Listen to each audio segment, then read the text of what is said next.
यही से प्रार्थना करते हैं कि लक्ष्मी भाभी जल्द से जल्द ठीक हो जाए। हम उनके पास नहीं रहेंगे, लेकिन इस लड़ाई में अगर वो कमजोर होंगे तो हम जरूर उनका साथ देंगे। खुद भी लड़ते हो और दूसरों को भी लड़ने में मदद करते हो।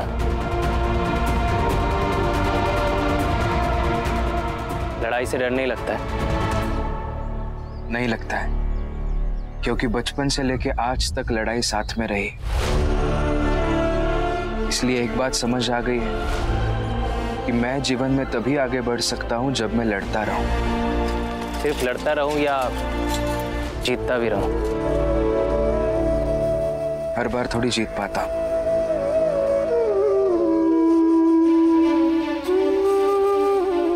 इस पर माफीनामा लिख कर दे दीजिए। कैसा माफीनामा?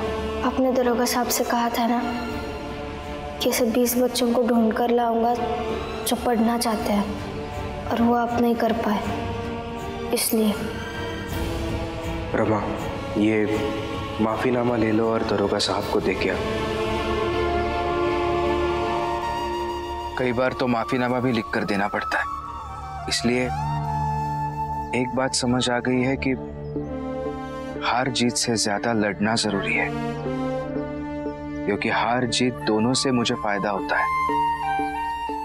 जीत गया तो सफलता मिलती है और हार गया तो सीख। अच्छा लगा सुनकर। स्कॉलर की तरह बात करते हो। स्कॉलर मतलब? स्कॉलर नहीं, स्कॉलर मतलब पढ़ा लिखा, विद्वान। हाँ, वो तो है मेरे पति, बहुत स्कॉलर है, बहुत पढ़े लिखे हैं। इसलिए तो आपके पति भीमराव से दोस्ती करना चाहता हूँ।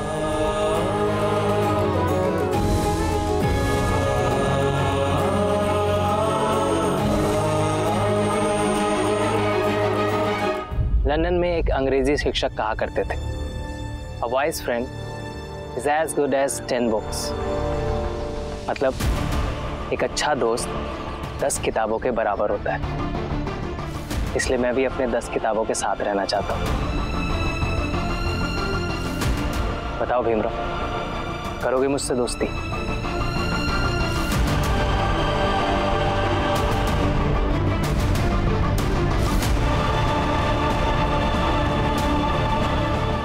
मुझसे एक बार कहा था कि आपके लंदन में हाथ बढ़ाकर दोस्ती की जाती है। आप हाथ नहीं बढ़ाएंगे?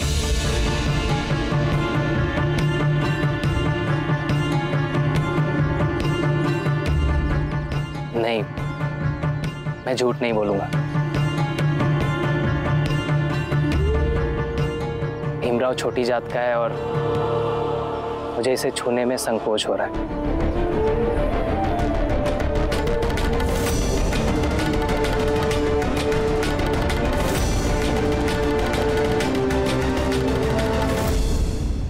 लेकिन मैं कोशिश करूंगा कि धीरे धीरे मेरे मन से ये संकोच निकल जाए, इसलिए मैंने हाथ नहीं बढ़ाया। संकोच हो रहा तो दोस्ती करना ही क्यों चाहते हैं आप? रमा, ये सही है, छोटी जात का बोध करा के दोस्ती की फीक। रमा, इन्हें जरूरत नहीं है आप जैसे दोस्त की, जाइए। नहीं, आप मुझे गलत समझ रहे हैं। मैं भीमराव से इसलिए दोस्ती करना चाहता हूँ क्योंकि मुझे इसके विचार, लड़ने का जज्बा और इसके सपने अच्छे लगे। कल उसका गुरुजी ने बताया कि ये बैरिस्टर बनना चाहते हैं, तो इसलिए इनसे दोस्ती करने की उत्सुकता और भी ज्यादा बढ़ गई। भीमराव, दोस्ती करोगे मुझसे? ऐसी कौन सी दोस्ती होगी? दोनों एक दूसरे से हाथ नहीं मिलाएंगे, लेकिन दिल मिल जाएगा। रमा, शांत हो जा। इनकी नीयत गलत नहीं है। सोचो ना, कौन इतनी ईमानदारी से बताता है कि तुम में ये सब दिक्कतें हैं, लेकिन फिर भी मैं दोस्ती करना चाहता हूं। वैभव देव जी, सच कहूं तो मेरा भी सौभाग्य होगा आपसे दोस्ती करना। आप भी पढ़ाई लिखाई करते हैं, मुझे भी कुछ आपसे ज्ञान मिलेगा, कुछ बातें समझ पाऊंगा।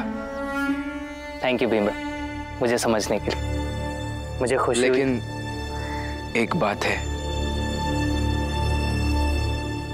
आइंदा से आप मुझे मत मिलिए।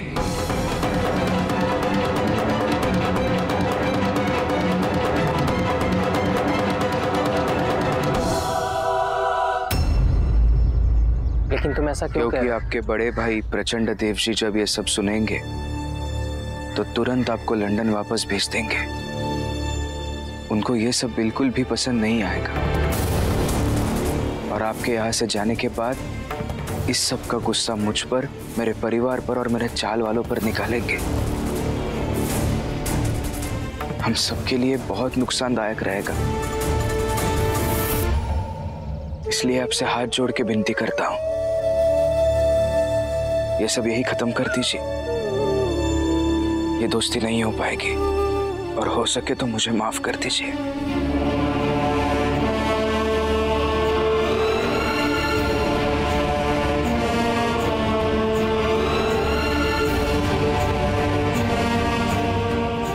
चलो रमा।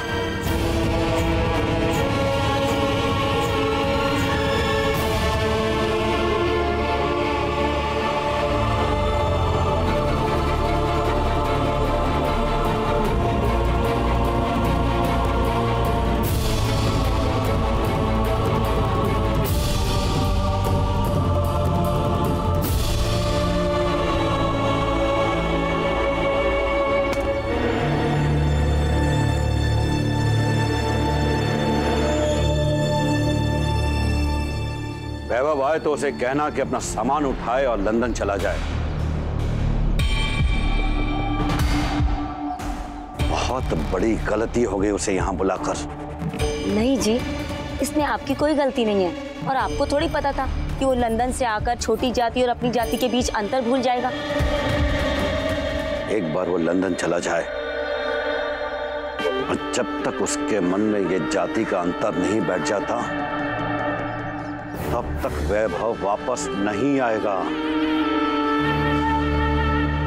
आपके भाई प्रचंड देव जी जब ये सब सुनेंगे तो तुरंत आपको लंदन वापस भेज देंगे और आपके यहाँ से जाने के बाद इस सब का गुस्सा मुझ पर, मेरे परिवार पर और मेरे चाल वालों पर निकालेंगे।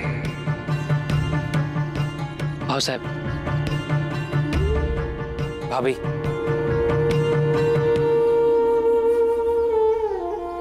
मैं लंदन छुट्टियों के बाद ही जाऊंगा।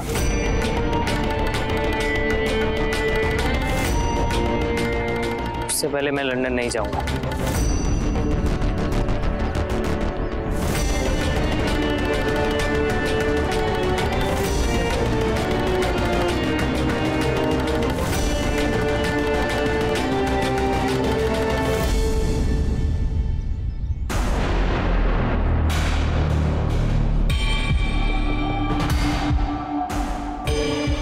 क्या कहा तुमने?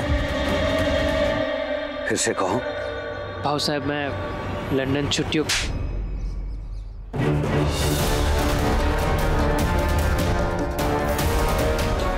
चुपचाप अपना सामान उठा और लंदन के लिए निकल।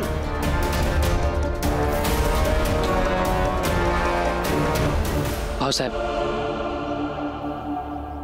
बचपन से लेकर आज तक आपके हर आज्ञा को मैंने अपनी जान से बढ़कर माना है।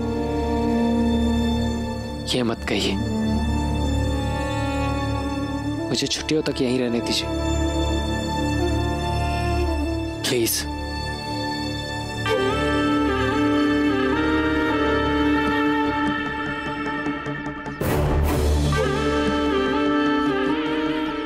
ये ऐसे नहीं मानेगा। रुकिए, शांत रहिए, ऐसे मारने से कुछ नहीं होगा। मौका देखकर मैं समझाऊंगी उसे, बात करूंगी उससे। समझाओ उसे।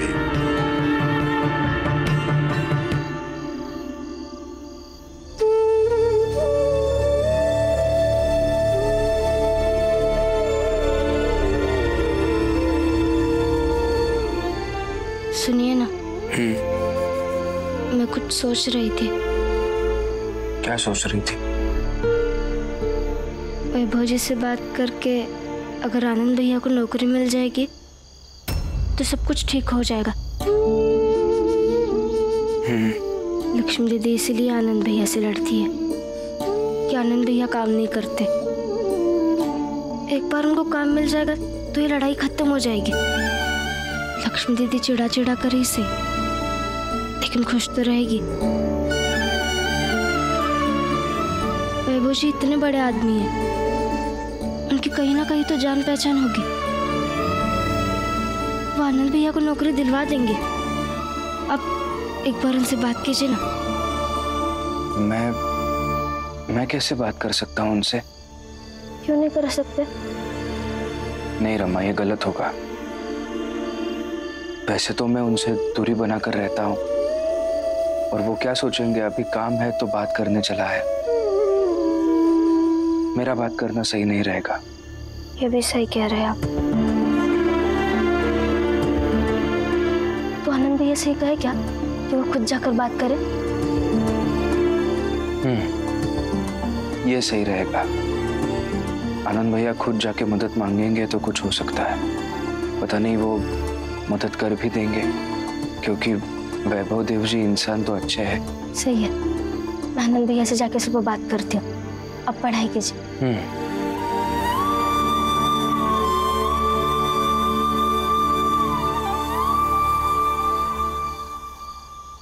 घर में सबकी फिक्र करती हो ना तुम, और ये देखकर बहुत अच्छा लगता है मुझे।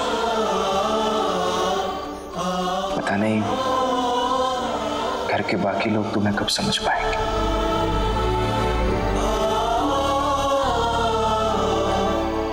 मुझे देखकर क्या सोच रहे हैं? पढ़ाई कीजिए।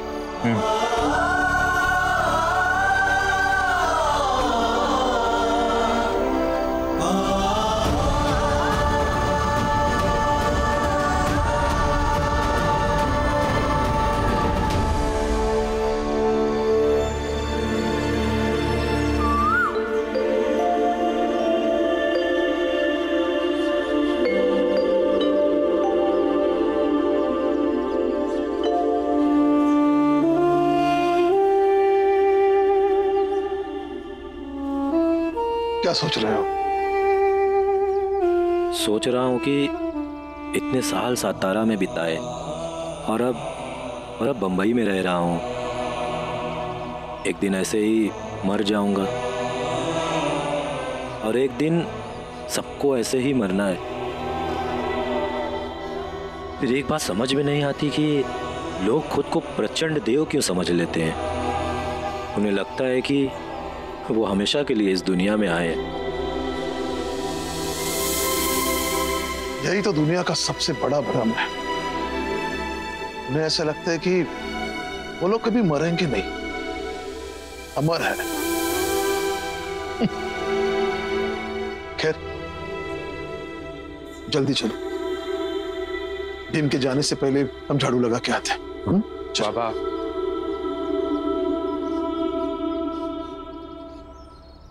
बाबा आपने 2 दिन मेरी जगह पर झाड़ू लगा दिया। अब मैं बिल्कुल ठीक हूं, तो मेरा काम मुझे करने दीजिए।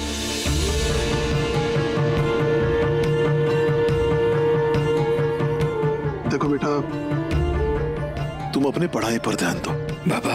और जब तक मुझे कोई काम नहीं मिल जाता तब तक यही झाड़ू लगाने का काम कर लूंगा। तुम्हें भी थोड़ी मदद हो जाएगी। नहीं बाबा, मेरा काम मैं ही करूंगा। और वैसे भी जवान बेटे को अपने बाबा की मदद करनी चाहिए, ना कि बाबा को जवान बेटे की।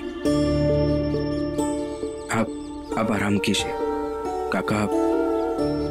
राम जी, अब भीम से बहस करने का कोई फायदा नहीं, और तुम्हें तो पता ही है तू अपने तर्क के समक्ष किसी को जीतने नहीं देगा, इसलिए उसे जाने दो। जाओ बेटा, तुम जाओ। आता हूं। भीमराव, भीमराव,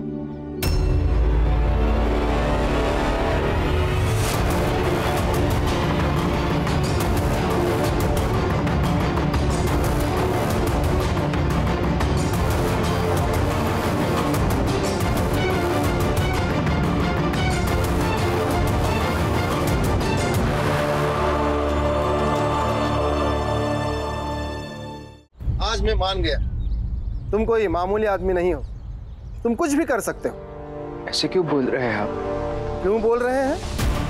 आज जब मैं थाने पहुंचा तो थाने के पास 20 विद्यार्थी खड़े थे और वो कह रहे थे कि हम पढ़ना चाहते हैं, काम नहीं करना चाहते, और उनके साथ उनके माँ बाप भी थे, वो भी तैयार थे, और यही हमारी शर्त थी। इसलिए मैं एफआईआर की रजिस्टर लेके आया हूँ। अब मैं उन पटाखा फैक्ट्री के मालिकों पर केस दर्ज करूँगा।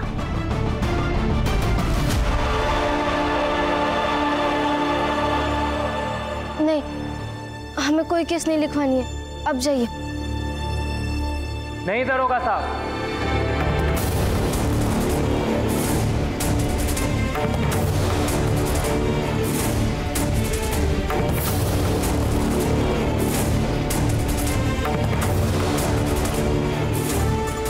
लिखिए आप FIR. Vaibhav Dev ji, please ये सब मत कीजिए, बहुत बड़ी मुसीबत आ जाएगी। भीमराव, तुमने एक सही काम शुरू किया था, लेकिन तुम्हारी जात और पहुंच वैसी नहीं थी, पर मेरी है, इसलिए तुम्हारे इस सही काम को मैं आगे बढ़ाऊंगा।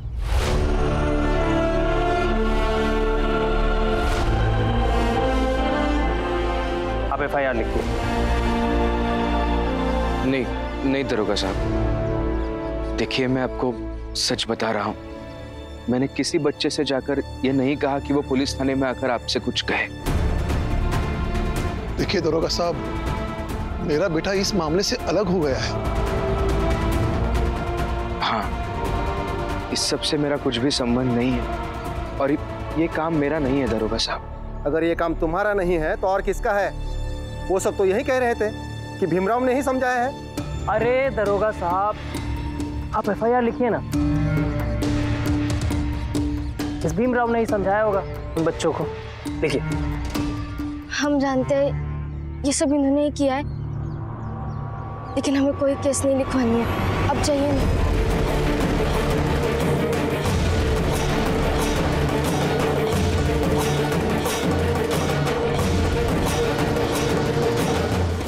मालिक, आप प्रचंड देव जी के भाई हैं, आप ये क्या कर रहे हैं?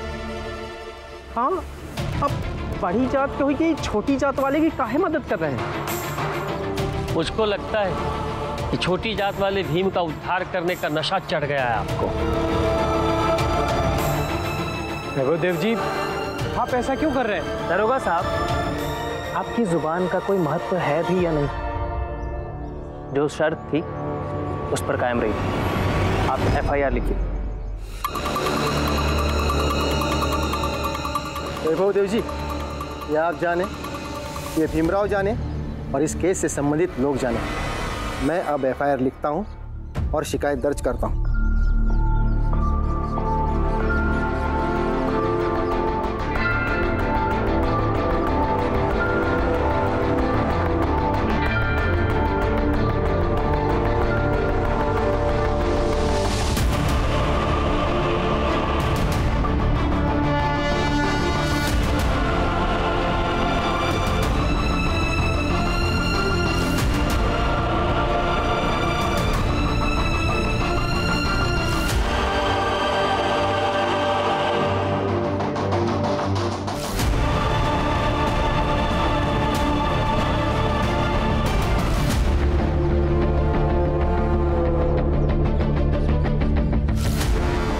मैं फैक्ट्री जाता हूँ और उनसे बात करता हूँ। दरोगा साहब, आपके पुलिस स्टेशन से मैंने भीम का लिखा हुआ माफीनामा ले लिया है।